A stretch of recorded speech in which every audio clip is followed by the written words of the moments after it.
2월 25일 금요일 뉴스공화의 온라인 큐티를 시작하겠습니다.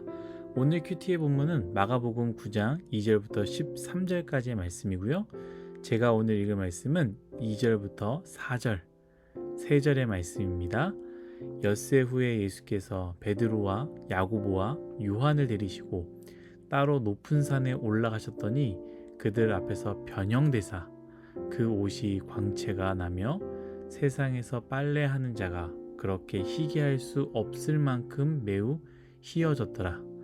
이에 엘리야가 모세와 함께 그들에게 나타나 예수와 더불어 말하거늘. 아멘. 오늘 여러분들과 함께 나눌 큐티는요, 실패도 말씀 안에 있다면 그것은 승리입니다. 실패도 말씀 안에 있다면 그것은 승리입니다 라는 제목으로 나누겠습니다. 샬롬, 벌써 금요일입니다. 여러분 승리하셨습니다. 이번 새내기와 한번 통화를 했었는데 이번 주에 큐티를 본인이 다 했다라고 이야기를 하는데 얼마나 제가 그 이야기를 듣고 기뻤는지 모릅니다. 여러분, 하나님은 아마 더 기뻐하시지 않았을까요? 저는 믿습니다. 우리가 말씀을 붙잡을 때에 반드시 말씀이 우리의 인생을 붙잡는다라는 것을 믿습니다. 우리의 하루하루의 삶이 때론 넘어지고 쓰러질 때가 있죠. 그러나 우리가 말씀을 꽉 붙잡고 있다면 반드시 말씀이 우리 인생의 전체를 붙잡고 이끌어 가신다라는 것을 우리가 꼭 믿음으로 나아갔으면 좋겠습니다. 말씀을 붙잡읍시다. 오늘 말씀으로 나아가는데요, 예수님께서 자신이 특별하게 아끼는 제자 베드로와 야고보와 요한을 데리시고 높은 산으로 올라가셨습니다. 그리고 나서 설명할 수 없는 광경을 보게 되는데요. 어떤 광경입니까? 먼저 예수님의 옷이 변형되어서 광채가 나며 세상에서 빨래하는 자가 그렇게 희귀할 수 없을 만큼 희어졌다라고 표현합니다. 저는 이 부분이 굉장히 우리에게 은혜가 되는 부분이라고 생각하는데요. 예수님은 성육신하여 이 땅에 오셨을 때 단 한 번도 하나님의 모습으로 이 세상에서 살지 않으셨습니다. 요한계시록의 말씀, 우리 큐티로 나눴기 때문에 좀 알 수 있을 텐데, 요한계시록의 말씀에 보면요, 예수님 곧 인자로 표현했는데 인자를 어떻게 표현했느냐, 이 사도 요한이 인자를 딱 보았을 때 엄청난 광채에 몸에는 무엇을 두르고 있었냐면 금띠를 두르고 계셨다. 그 예수님께서 그 금띠를 두르고 광채가 난 예수님을 사도 요한이 보았다라는 것이죠. 사실 진짜 예수님의 모습은 그 모습입니다. 광채의 모습이고 영광의 모습이고 고귀함의 모습입니다. 그러나 이 세상에 오셨을 때는요, 금띠가 아니라 무엇을 두르셨느냐? 수건을 두르셨습니다. 종이 그 수건을 늘 두르고 있거든요. 왜 수건을 두르느냐? 주인이 집에 들어올 때에 발이 더러워지니까 그 발을 닦고 그 두른 수건으로 그 발을 닦아주는 그 역할을 했기 때문에 그 몸에는 수건을 늘 두르고 다닙니다. 이것처럼 예수님께서 수건을 두르셨다라는 것이죠. 제자들의 발을 닦아주시는 모습으로 예수님은 일평생 사셨습니다. 예수님은 이 땅에 오실 때 그 영광스러운 모습으로 만약에 오셨다면 하나님의 모습이죠. 우리의 두 눈으로도 볼 수 없는 그 광채의 모습으로 오셨다면 아마 그 누구도 예수님께 나아갈 수 없었을 것입니다. 그러나 예수님은 과감히 그분의 영광, 그 빛나는 모습과 그 표현할 수 없는 흰 옷을 버리셨고 우리와 같은 옷을 입으셨다라는 거예요. 저는 이 말씀을 묵상하는데 은혜가 되면서 동시에 굉장히 제 자신이 부끄러웠다라는 생각을 하게 됩니다. 우리는 일평생 금띠를 두르고 싶어서 그렇게 노력하며 살고 있지 않습니까? 물론 다 그렇진 않습니다. 우리 중에서도 굉장히 훌륭하신 분들이 너무나 많습니다. 청년대학부 지체들과 1대1로 만나면서 이야기를 할 때에 누군가를 돕기 위해서 자신의 돈을 이렇게 차곡차곡 모으는 사람도 있었고, 자신의 그 기쁨을 사용하지 않고 그 돈을 어려운 사람에게 후원을 하는 그런 후원 구자를 늘리는 그런 청년들도 많이 있습니다. 볼 때마다 굉장히 도전이 되죠. 근데 제 자신은요, 그렇지 않았다라는 거예요. 나는 늘 예수님께서 과감히 벗으신 그 금띠를, 나는 그 금띠가 없어서 그 금띠를 차고 싶어서 그 어떻게든 입으려고 하는 제 모습을 볼 때마다 참 부끄러웠다. 참 너무나 부끄럽다. 이런 생각을 하게 됩니다. 사랑하는 뉴스송아 여러분, 우리는 예수님의 제자입니다. 제가 여러분들에게 제자라고 시키는 것이나 강요하는 것이 아닙니다. 그리스도인들의 정체성이 바로 제자도 곧 예수님을 따르는 그 길을 걷는 사람들 아니겠습니까? 예수님께서 그 가시는 그 길을 뒤에 따라서 가는 사람들, 그게 바로 제자입니다. 그렇다면 과감히 그 빛나는 옷과 화려한 금띠는 우리가 버려야 되지 않겠습니까? 그리고 남의 발을 닦기 위해서 우리 일평생 수건을 두르고 다니면서 살아야 되지 않겠습니까? 그것이 바로 우리 주님께서 우리에게, 저와 여러분들에게 원하시는 바라는 것이죠. 다시 말씀으로 돌아와서요. 이 부분을 여러분들과 또 나누기를 원하는데요. 제자들은 또 설명할 수 없는 광경을 보게 됩니다. 누가 나타났습니까? 4절을 읽도록 하겠습니다. 엘리야가 모세와 함께 그들에게 나타나 예수와 더불어 말하거늘. 아멘.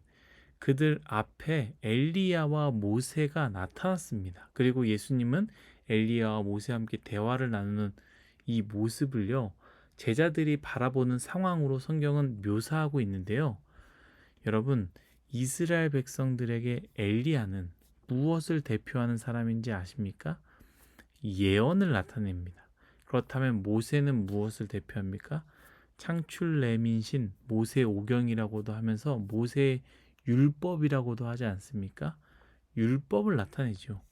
가장 위대한 율법 수여자와 최초의 가장 위대한 예언자가 바로 모세와 엘리야입니다.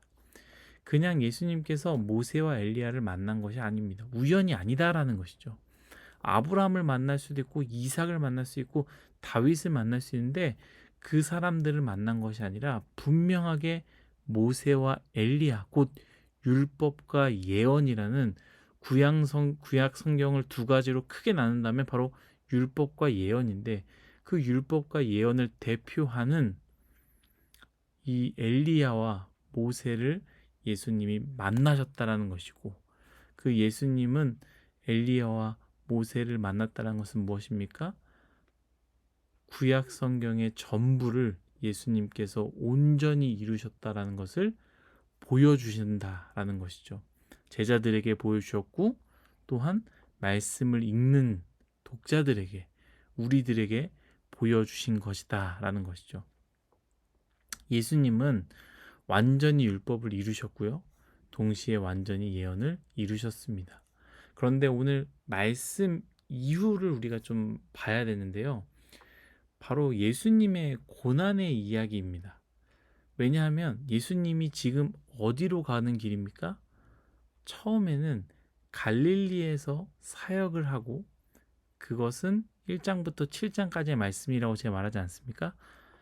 그리고 8장부터 9장까지는 우리가 읽는 말씀이죠. 바로 예루살렘으로 향하여 가는 길입니다. 그 과정 가운데 내용이 바로 오늘 말씀이에요.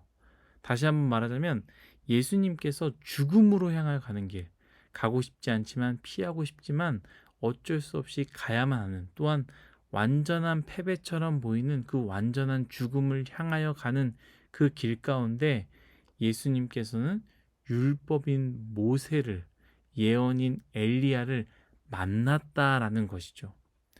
저는 이 말씀을 묵상하면서 그 고통의 길이, 실패의 길이 감당하기 어려웠지만 말씀 안에 있었던 오히려 율법을 온전하게 하고 예언을 완전하게 하려면 그 고통의 길과 실패의 길을 가야만 했었구나 라는 생각을 하게 됩니다.